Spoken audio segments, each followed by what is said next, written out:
Hello and welcome to the Q&A edition of the CFB Super Show. I'm your host, Walter Waddell, aka Deuce85. It is Saturday morning. We are roughly 1 hour away from main slate lock. A very fun slate on tap today. We've poked and prodded and gone over it in great detail. Feeling pretty darn good at this point about where we stand. I think that we shouldn't have too much crazy injury news and be able to kind of go into this slate with our builds intact and ready to roll. The later slates today are great as well, so make sure you guys reserve some of that. But yeah, I'm feeling overall just really good about where we stand. So if you're not a member of FTNDaily.com, I would highly recommend doing so. This is your chance to be involved in a cutting edge company that is currently just developing tools and bringing in new talent and just growing throughout with the betting market, DFS, PrizePicks, Underdog, all of this stuff in the world of fantasy and betting. And it's just going to keep growing bigger and bigger and bigger. If you want to be a part of that, go over there, sign up with my link, or my code, I should say, DUB, D-U-B, 20% off your monthly subscription or an annual if you want to sign up for the entire year. Diamond package gets you access to every single thing that we offer, from pro sports to niche sports, not even just college sports, but college basketball on the way. We have, esports, tennis, NASCAR, all of that stuff rolled into one. Articles, of course. We have trackers for PrizePicks, betting trackers, kind of hold ourselves accountable, exposures, projections, rostership projections, basically anything you could possibly think of. The quite possibly best Discord in the entire world, and I don't say that in jest. I really do mean our Discord, whether it's me, Jake, one of my co-hosts, or even one of our members who are popping in and posting, hey, this guy, there's a tweet out here, this guy's out, or there's going to be someone limited. Hey, with 5 minutes to go, having to scoop up and look for that stuff can be sometimes hard. So having a strong community like that and being able to rely on not only us, but the members to post that stuff, tag everyone, and then, give us the time to make swaps, process that information and beat the rest of the field. We're seeing on some of the later games, or for instance, tonight, the late night slate, if there's an injury that happens, or like Jake Hayner for Fresno State being questionable, like if he were to play, swapping to him would be interesting. If somebody was out, a major play, let's say, Charbonnet was suddenly scratched with 5 minutes to go. A shit ton of people would miss that. And he would end up being 70% owned because it's a short slate tonight, and fading off of him would be a major edge. So we continue to have that stuff happen in our Discord. And I just feel really good about where the community is as a whole. So with that out of the way, the Q&A session of the show every Saturday morning, we're here now. I will be answering questions that have been proposed to me from Twitter, on Discord, in DMs, and also here in the chat, the YouTube chat. Please make sure if you're here, you're hanging out with me, slam that like button, show it's Hoops Boss, interact, support, subscribe to the channel if you haven't already. And let's make some noise, guys. All right, so let's start off with some injury stuff and go from there.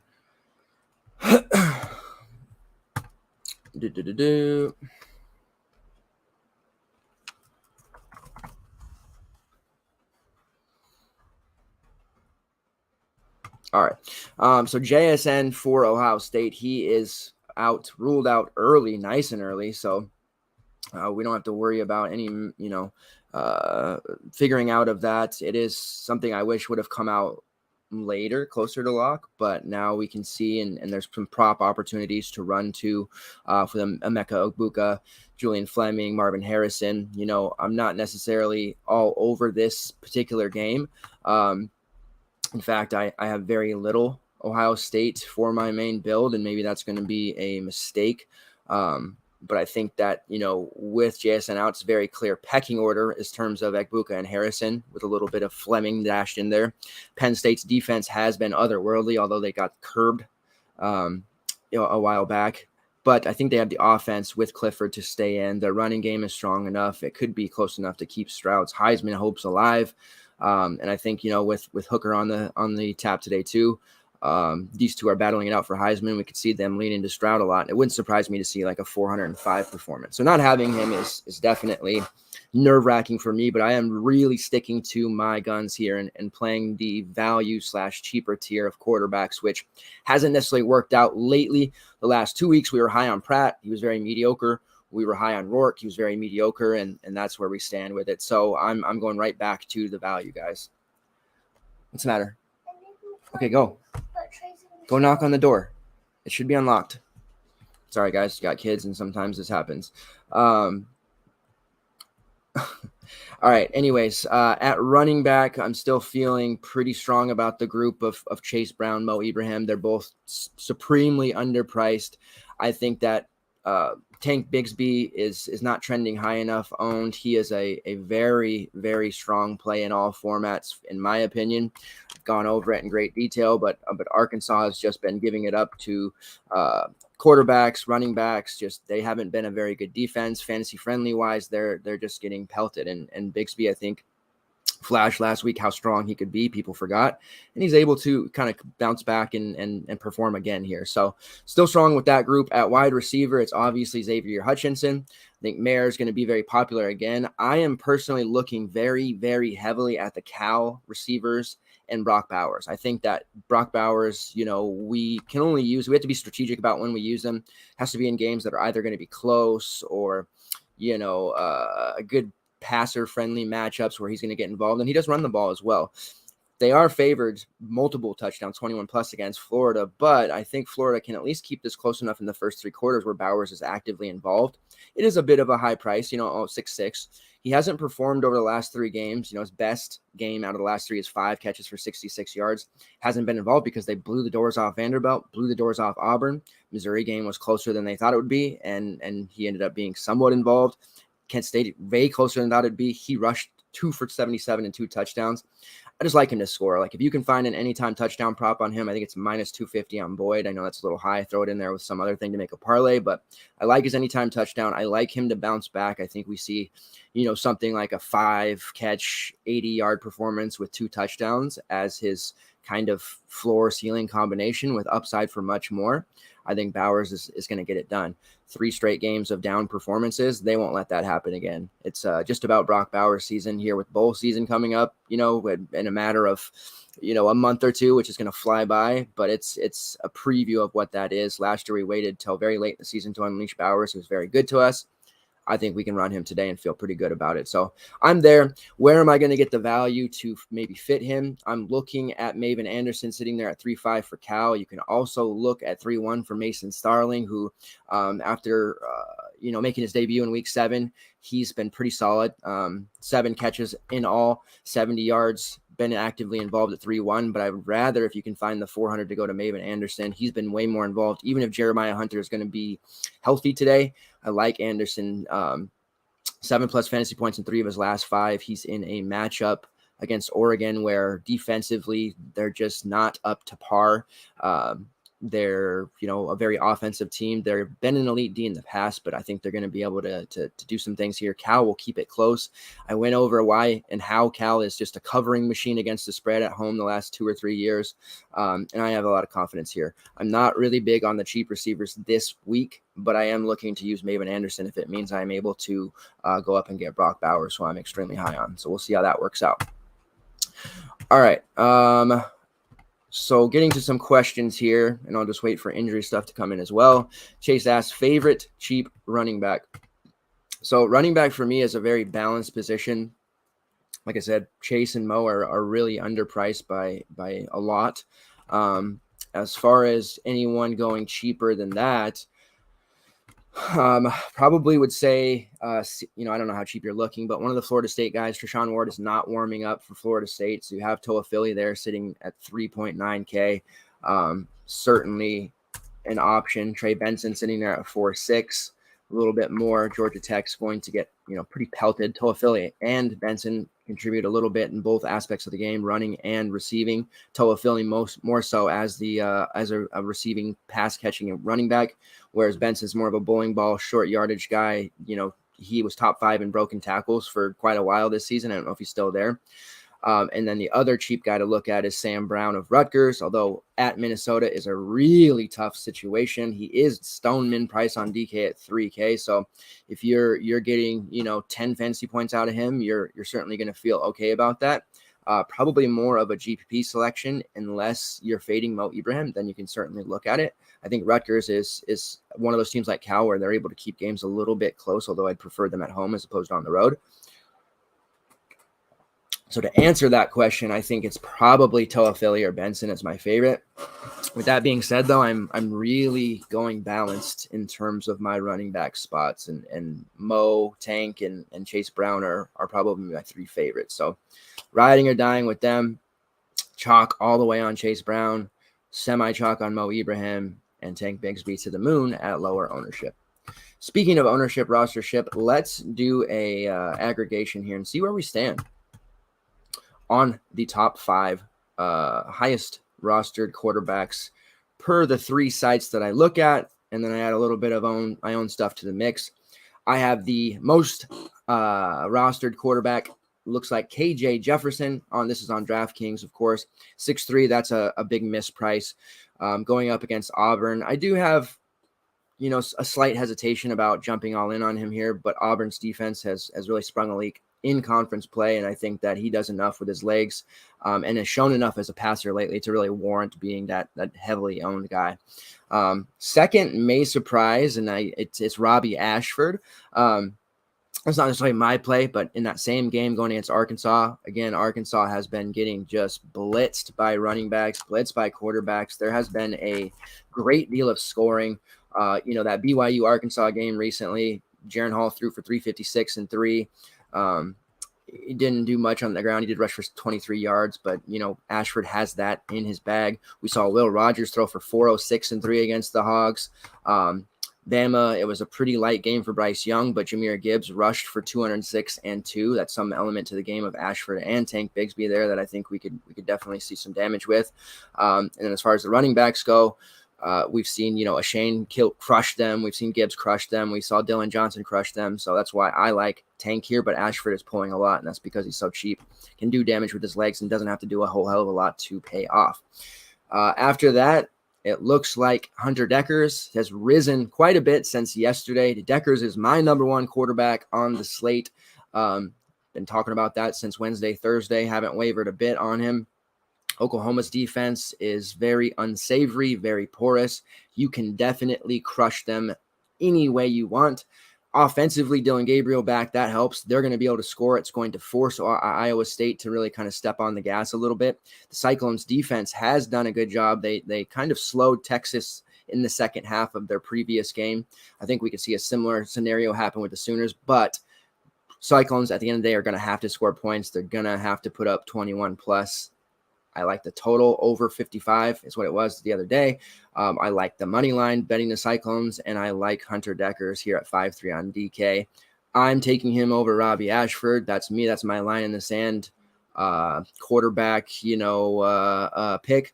I know last week the DTR versus Jaden Daniels didn't go very well for us, but you know what? We have a pretty good history overall, not just me, but FTN as a whole with Jake, of taking some of the lower owned guys that are direct pivots off the chalk and working out quite well. So I'm comfortable with Hunter Dekkers just because everybody lights up the Sooners. I don't think that's going to change in this spot here. Fourth, I have Max Duggan of TCU. And this is real. Everyone's kind of bunched up here. You've got like Duggan, Howard, Schrader. It's all within, 1 to 2%. So you've got a lot of guys here that are pretty similar in expected rostership. And of course, this could be way wrong. So we'll see how it turns out because projecting ownership in college sports is kind of a difficult proposition at times, except for the super chalky guys, right? Duggan of TCU, they're due a letdown game for sure, but West Virginia unable to stop anyone in the secondary. He will have the ability to light them up and continue this torrid pace he's been on. Priced at 8.5 is a little tough for me, but you can definitely fit it, especially if you're going a super value running back and one of these cheapy wide receivers, perhaps. You can easily fit him if you wish. Garrett Schrader sitting there at 5'9", another cheapie going against Notre Dame. He can use his legs. He has Gadsden, who's just having a great season. And then Will Howard after them with Adrian Martinez ailing. Will Howard sitting there at 6'2". So it's an Oklahoma State's defense is terrible. Then you have that tier of Spencer Sanders, Malik Cunningham, those kind of guys. And Sanders has been performing week in and week out. There are rumors from Louisville fans that I've talked to in our Discord, and I did some message board digging, that think Brock Doman is going to get some snaps series, some time with Malik Cunningham. So if that's the case and that's real, I don't think I want any part of Malik Cunningham in my main build. Still in there for GPPs because Wake Forest games, as we know, tend to shoot out. Sam Hartman projecting pretty low owned, even though he'll probably throw for 350 and 5 as he always does. A full game out of Malik Cunningham in the spot would be great. I think 35 fantasy points, great. But if Doman's going to get looks, snaps, touches, all of that stuff, I don't think I want to deal with it. So I'm cautious and not very optimistic. At running back, Chase Brown, far and away, 7.5, has Nebraska. Nebraska giving up, 190, 200 plus rushing yards per week. Obvious play. Deuce Vaughn sitting there in the top 5 of ownership as well. With Will Howard as quarterback instead of Adrian Martinez, I'm a lot more interested. With Amart, he's stealing touchdown opportunities. He's rushing a lot more. Howard is a dual threat himself, but he knows to go to Deuce Vaughn, and he also throws short yardage passes to Deuce Vaughn more. We saw games with them together over the last season or two where he's really, in screen passes and stuff like that, been able to find Vaughn and let him work. CJ Donaldson going up against a TCU defense that has been very fantasy friendly. He is near the top of the rostership top 5 as well. Sitting there at 5'2". This is the one I'm most worried about fading. He isn't currently in my main lineup, and I really don't feel great about it. Mathis is out. He's got a situation where he's going to tote a large majority of the workload. They do have their RB3 in the mix now becomes RB2, and Justin Johnson, who has shown, 3 or 4 weeks in a row that he could perform. Last week against Texas Tech, he was a non-factor, but before that, 10 plus carries, 40 plus yards, and all 3 little bit of catches. So he looms as a guy that could potentially steal, touchdown looks from Donaldson, but I think this could be one of those games where Donaldson's touches approach 20. And if that's the case at 5'2", it's going to be a really tough fade for me. And like I said, the one I'm most worried about.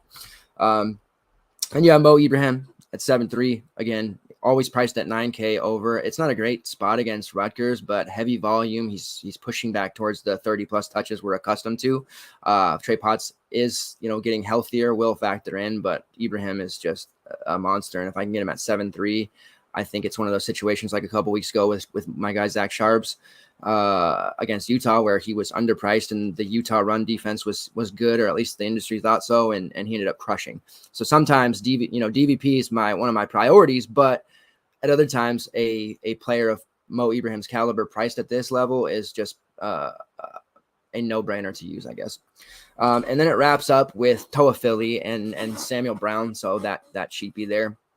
The next tier of guys is like Rocket Sanders, Kendre Miller, Tank Bigsby, Bucky Irving.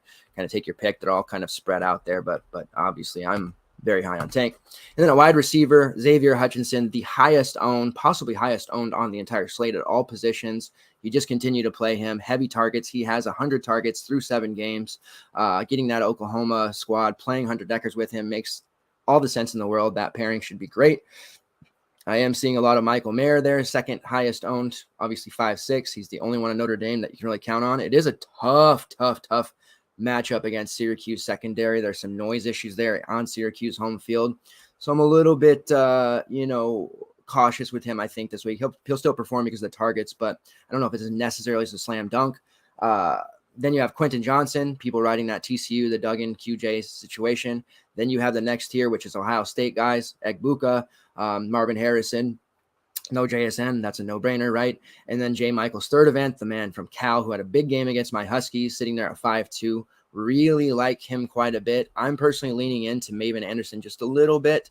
And then the second tier of guys right after that, Brock Bowers, Marvin Sims, Parker Washington, A.T. Perry, Troy Franklin, guys like that. So that gives you an idea of where the chalk lies, and where you can possibly pivot to get some of those lower owned guys into your lineup. All right, let's see. Getting a few people asking me about a Noel Iowa State stack. I know why this is coming, because if you play Mayer in the build that I'm thinking of, it leaves you with roughly 4.7 to 4.8 at a wide receiver. There isn't a ton to like there, but Jalen Noel is going to produce, I think, at a pretty high level, at least in terms of getting targeted. He's just a guy that has really benefited from playing next to Hutchinson, all the defensive attention that he gets.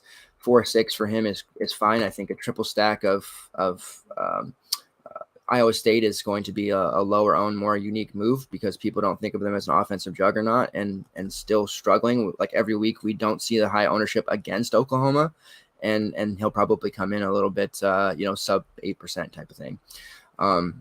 So I think it's fine to use them. I would kind of maybe consider working something else out. So Mayer, Noel, or Mayer / 4.6, 4.7 play, or you can go to Brock Bowers and then a value, which would be Maven Anderson. Not trying to give away my whole build, but that one's pretty interesting as well. So we'll see. That one has some bust potential, because if Georgia ends up blowing them out and Bowers gets like 3 touches, then it's going to be night for me. But I like that move, and I think Maven Anderson is good enough regardless of Jeremiah Hunter's playing or not. All right, Discord's cooking. Let's see what else is going on. Ashford, Bowers versus Jefferson Sturdivant. That's from Romulus. I think that I prefer the Jefferson side. I really, really like him. Obviously, the rest of the industry does. I guess it's just, do you play more single entry or do you play more large field? Large field, I like the Bowers play more, but I think Jefferson Sturdivant is a very strong single entry / main team build. I hate using the term cash, so I will use main, even though there's probably no difference. But Jefferson Sturdivant. All right. Woolsey asks, is there a wide receiver for 3,200 or less that's serviceable? I love the rest of my lineup. This is a GPP. 3.2, man. If you can get, and I know you probably can't because you would have taken them at 3.5, Maven Anderson, then you'd be gold. But 3.2, there isn't a lot this week for super cheapies that we can really get to and rely on. If you want to keep with the Iowa State, theme of thumping Oklahoma here, you do have at 3.2 Dimitri Stanley, the Colorado transfer, coming off a game in which he caught 5 for 44 against Texas. Back in week 5, he had 5 catches for 81. And week 4 against Baylor, 4 catches for 55 yards and a touchdown. So 3 of last 4 over 9 fantasy points. So I think he is at least serviceable, somebody that you can, definitely look at using.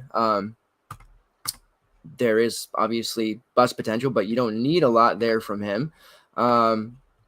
And then looking at the rest of the 3.2 guys, it gets pretty stagnant real quick, to the point where, I can't in good conscience say. The only other one at 3.1 is Mason Starling, who has, as I mentioned, 7 catches in his first 2 games since making his debut in week 7. So if you want some of that Cal exposure, that's a GBP that you're talking about. If Sturdivant's going to have some rostership. If Maven starts climbing up the board, then you have Mason Starling at virtually, 0.111 ownership. We like Malik Cunningham or Max Duggan more. Cunningham, if there's any truth to the rumors that Brock Doman is going to get snaps, then I don't think we can even use Cunningham, at least in GPPs, or at least in cash, I mean. All right, Aaron, my man, CBB is coming.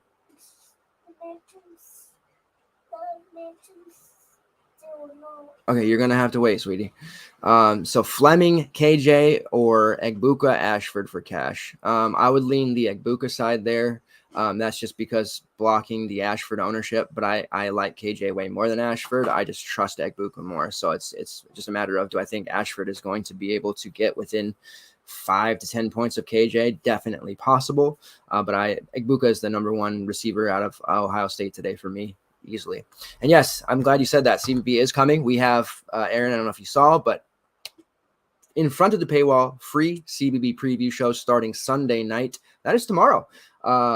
Joined by A Stills on a couple of these. Big East preview show tomorrow. Then I've got some Big 12, ACC, Pac-12, all that stuff, SEC preview shows. So, my gosh, yeah, I'm going to be doing like 6 shows a week here starting next week. So, whoop. All right, let's see what else we're getting out there.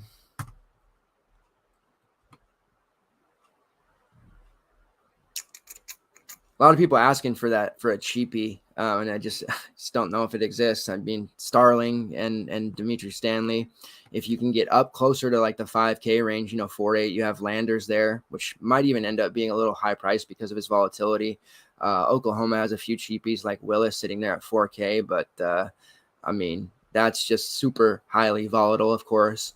On the receiver side for K-State, there are a couple of guys who I think we can look at, and this might be a little more on the GPP side because, it's K-State passing game, but Oklahoma State's defense so bad.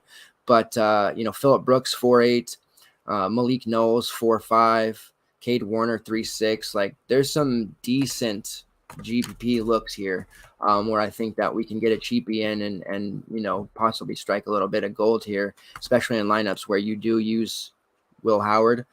Pulling up the targets for the Wildcats. Let's see what we're working with here.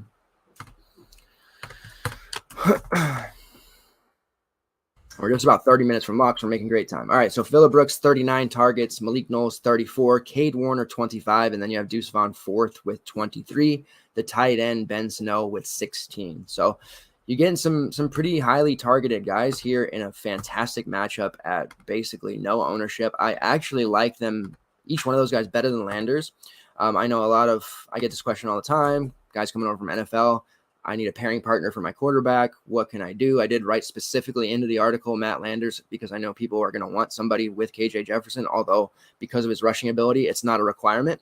But I do like Malik Knowles better than Matt Landers in a vacuum, as the people who are smarter than me say. And then, Brooks has more of a kind of a large field play because of his volatility. But yeah, I think Knowles is actually a really nice play on his own, or if you're running a Will Howard lineup. So 4 or 5 if you can get there. I do want to talk about some sneaks here while we're just kind of waiting for any other injury stuff to come in. Illinois side, we know, I know, everybody knows. My son, who's sitting over here, knows. Chase Brown's going to be super highly owned. Like everybody's going to have him, right? So where can we get different in large field GPPs? Well, we can look at their passing game because equally bad against the pass has Nebraska been. My best Yoda impression there, speaking in backwards. Tommy DeVito sitting there at 6K at 2%, capable of pilfering all the rushing touchdowns. We've seen him, Wisconsin, he rushed 3 touchdowns in. If he steals even 1 from Brown, that's going to be Tilt City. He could possibly do 2. His capability to throw for 250 plus against these guys.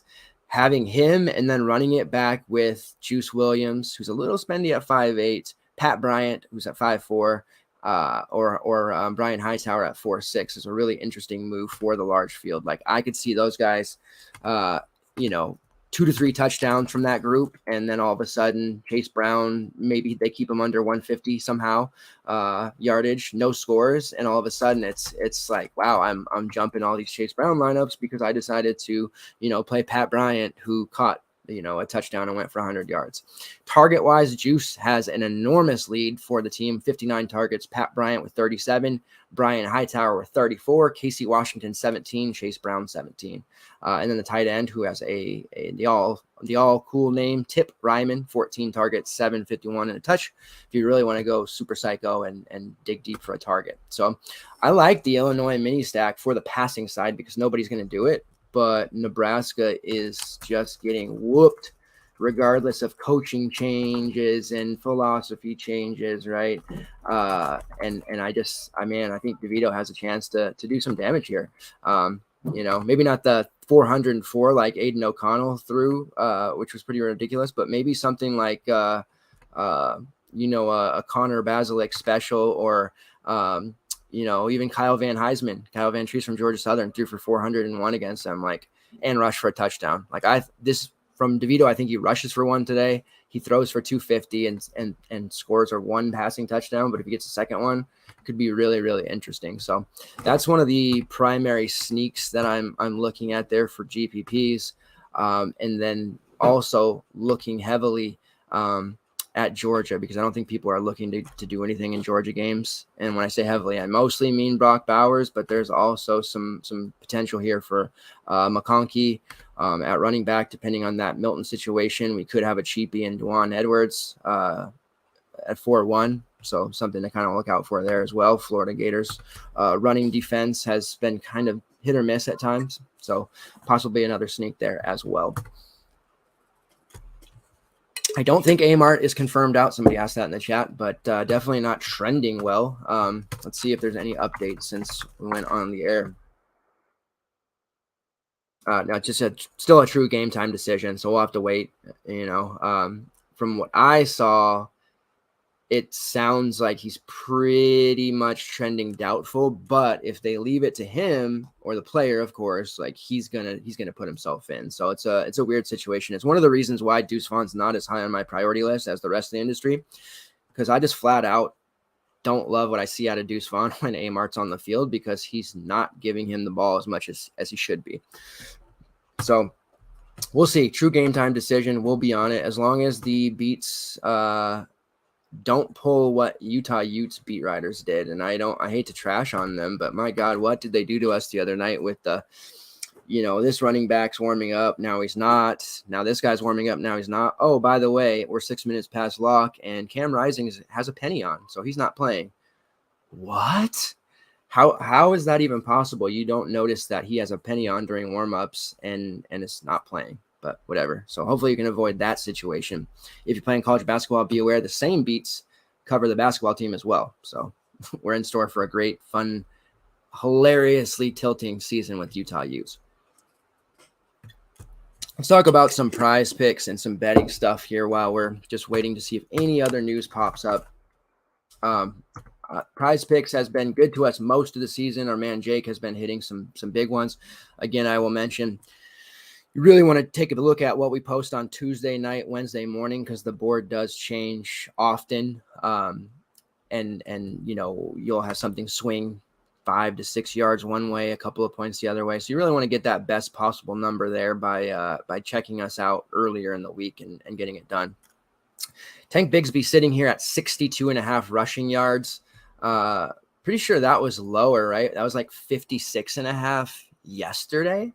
I'm pretty sure I get it confused because there's on the books, DK had 61.5 and a couple others. I still like that number at 62.5, but let me check my tracker. I'm pretty sure I had it as a lower number of 56. So it wasn't getting any love. And his fantasy total was sitting there at 8.5 fantasy points too. What's going on? This is one of those spots where I'm so vehemently against the rest of the industry with this player that I'm fine if it just totally whiffs. All right, so 61.5 rushing yards on DK, which I have the over there. Let's see what the fantasy total has changed for on him as well, because Tank's he's gonna score some touchdowns today. Come on, he's scoring, and especially with that leverage spot there for us. Okay, so I didn't put it in the tracker yet. Yeah, it was 56. So I'm still on that 62.5. Let's take a look at his fantasy total. There are numbers changing right in front of my eyes too. They're on it. People putting in the action here. Let's see. 11.5. So Yesterday, his fantasy total was 8.5 points. And on the Thursday show, when Pete and I were talking, my guest host, I said, wow, 8.5 is way too low. What's going on here? It's up 3 points to 11.5. This is exactly what happened last week with Day Hunter, who sat at 14.5 for most of the week. We got that in. They pushed him up to 16.5. And by the time the game started, he was at 17. Didn't matter. He had 200 rushing yards. Tank Bigsby, take us to the house, my friend. I like Xavier Hutchinson quite a bit. Receptions over 8.5. Okay, go play. Still like that number. It's still there. Zay Flowers over 6.5 receptions versus UConn. That should be a game that, UConn's actually way better this year than they have been in the last 2 years. But Zay Flowers just gets peppered with targets continually. So I like that one. And then there are a couple of rushing yardage here that I want to pull up. Devin Ashane, that one's, I think it's up. It's 100.5 rushing yards. I like the over there. Texas A&M is going to play somebody else at quarterback. So let me pull it up. Wagman, I think, is who they're playing. So he's 4-5, by the way, on that later slate. Connor Wigman. So they're going to have a heavy dose of Devin Ashane.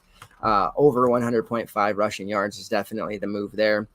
Xavier Valladay playing against Colorado. I don't think ASU is good enough to blow Colorado out. It is thin air, but Valladay over 105.5 rushing yards. All the best running backs now are at the point where they're just going to get propped at 100 plus, and you just have to pick your spots with them. But Valladay over 105.5. I think Israel Abanikanda crushes UNC, but I can't in good conscience take the 130.5. So I'll be looking to his fantasy total instead, which I'll pull up here in a second. And we have my man Dedrick Parson over 55.5 rushing yards versus Wyoming. That is the crown jewel game of the late night slate. Very, very excited for that one. We'll have lots of content surrounding that in the Discord. Parson over 10.5 fantasy points. Titus Swen over 15.5 fantasy points. And then you can come up here to Israel, whose fantasy total sits at 21.5. Much more comfortable taking that, because if he gets to like 105, then you're screwed on the yardage, but he's going to score twice. He'll catch maybe a pass or two and get over that number. So I like that one for him. And then I also really like the Baylor versus Texas Tech game. I have taken the over 62.5 in that total. Blake Shapen sits there at 17.5 fantasy points. I like Blake Shapen to coast in 20 and possibly even throw for 300 plus yards today. All right, back to the Discord here. Egbuka Brown or Kendre Miller, Maven Anderson. He's putting me to the test here. I think the popular answer would be Egbuka Brown. I think Miller or Maven Anderson carries more upside, and I like those two individual players better, their roles on the team, and I think that I'm going to go with the second. Ibrahim and Maven Anderson. I'm pushing Maven Anderson to the moon, guys. Or Tank Bigsby's third event, single entry DK GPP. I draw a line in the sand on Tank Bigsby. I'm all in on him, so I will go to Bigsby's third event side on that one. Although I am very heavily invested in Mo Ibrahim and Maven Anderson, so take that for what it is worth. All right, a couple of bets here, and you may not be able to get them now. It might have changed, so let me just double check. But hit the Iowa State money line and over 55 for a single game parlay. I have what else do we got here? Stanford, UCLA minus 16.5 over Stanford. I see that 16 in some places now. Still like it. Oh,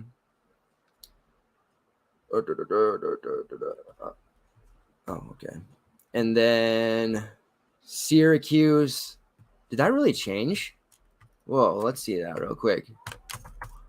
They were -2 earlier this week, but one of the other guys that we have on site put it in the tracker as +1. It's a pick 'em currently on DK. So I still like the Syracuse side there. That's some interesting movement. Also like Arkansas, I had it at -3.5. It's now -4, so that's heading in the right direction for us. And then Cal, I like them. It was +17.5 earlier this week. Obviously not to win, but to cover. I think that it's really interesting when you delve in a little bit further and see that Cal is a covering machine when it comes to being a double-digit dog and at home. Right now it's plus 17 versus Oregon. So they have been covering at an astronomically high rate. They are already, 3-0 this season at home as home underdogs. There's just something about Cal that allows them to play teams tough, slow things down, and just keep it close. So that's one that I'm really heavily invested on. And then the Kansas State versus Oklahoma State game sits as a total of 56, hitting the over there. Last week we had their TCU game. It was a total of 56.5, went way over. Similar scenario here with these two teams. I like the over 56. So that's where I'm sitting there.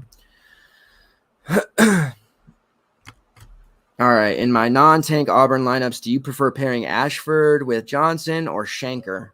Man, putting me to the test here. Let's look at the target shares. Johnson 29, target Shanker 27, Coinmore 24. So it's pretty negligible. I think Bigsby 23, by the way, only 6 behind the leader. I would probably just take the cheapest of the two in that case. Shanker sitting there at 3.5 compared to 4.8 for Johnson. So give me the discount there. Shanker's kind of an up and down guy, right? It's 1 catch or 5 catches, but the yardage hasn't been there. They do give him carries occasionally, but I just want to go ahead and take the discount, especially if they are going to give him some carries, jet sweeps, whatever. Opportunity to kind of bust a big one is definitely there. But just digging deep. Although you just binked a tournament, 2 weeks ago with some wild stacks. So who knows, man? The NC State fan, I'm sure they're very proud of what you did there. All right, so we're about 15 or so minutes from lock. I think I'll take any last minute stuff here. Now I'm just checking my DMs to see what I can get here. All right, so the main one. So this is mine, guys. So Mayor Noel versus Brock Bowers, Maven Anderson. That's the 2v2 that's going to haunt me because I'm pretty sure that I'm going to end up getting it wrong, but we'll see how it goes. I'm leaning into Bowers more, even though I know Mayor Noel is probably way safer. But that's the 2v2 that I'm rolling with. So you guys can know where my pain is going to lie here in the afternoon when those games come about. Also just announced Auburn freshman Holden Greener, who is going to be a stud, is going to be the starting QB against Arkansas. So holy hell, we have sound the alarm. Woo! Robbie Ashford chalk. This is probably too close to lock for this, but holy hell, that is really big news. Let me just make sure that this guy is reputable before we go so crazy. He is reputable. Nathan King of 247. Yes. Holy shit. So Holden Greener. Wow, this is crazy. That just threw me all off now. So some things have to be adjusted here. Wow,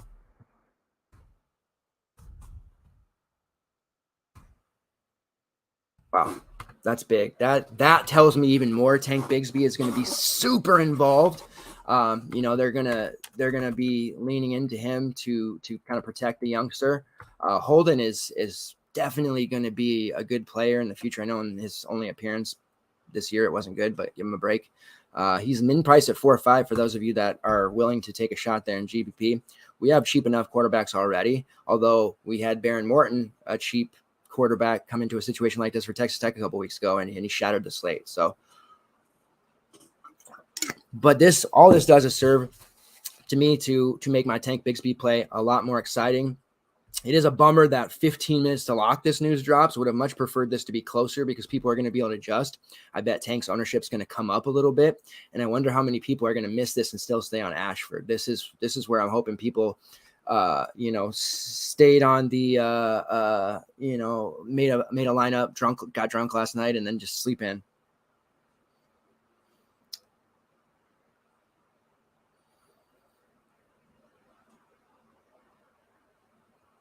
All right. Wow. So run there, make your guys' lineups.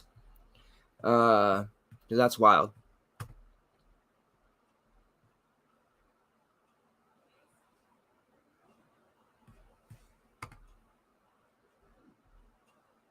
Now I'm reading that they might both play. So let's see. So it's a Utah Ute situation.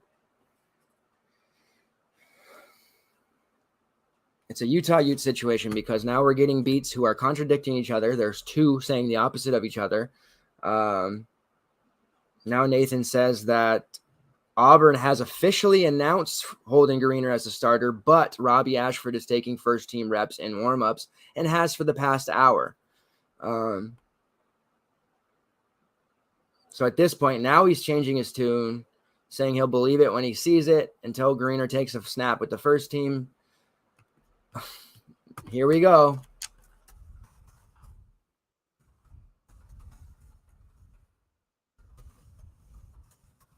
Yeah, so that situation, I'm not playing Ashford in my main anyway, so you play Tank Bigsby because this is a little bit of wild stuff. Play Tank Bigsby. I implore you to play Tank Bigsby and not mess around with the quarterback situation in your main lineup. All right, Jeremy, welcome. Schrader or Stroud? Well, okay, I guess maybe salary doesn't matter for you. So that's good. Those two, I mean, 1-1 in a vacuum, price doesn't matter. CJ Stroud. Yeah, CJ Stroud. There's got to be more to it on that one, I would imagine. But yeah, just a straight up. All right, wow. So I don't know, man. This is going to be a situation where somebody's going to be wearing a penny, and I think that they're both going to play based off what I'm seeing here.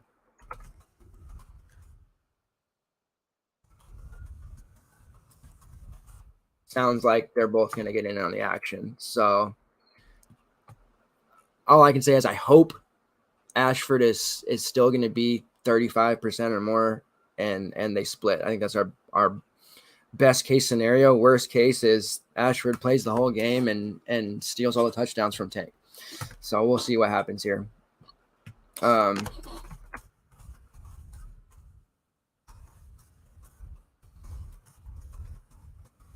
I just think all it does is screw us that we're playing Tank Bigsby because they're going to be higher on now. So, all right, that's it. We're 10 minutes to lock. I am going to jettison on out of here and finalize my lineups. There is an article out there from Jake for the night slate in the Discord on FTN. I will be covering the late night slate as I always do with a player pool and a core. 4 running back, the sneak preview for you, 4 running back slate on late night and a 4 running back slate on night slate. Jake might disagree on that one, but the running backs on the night slate are prime. There are so many I want to play.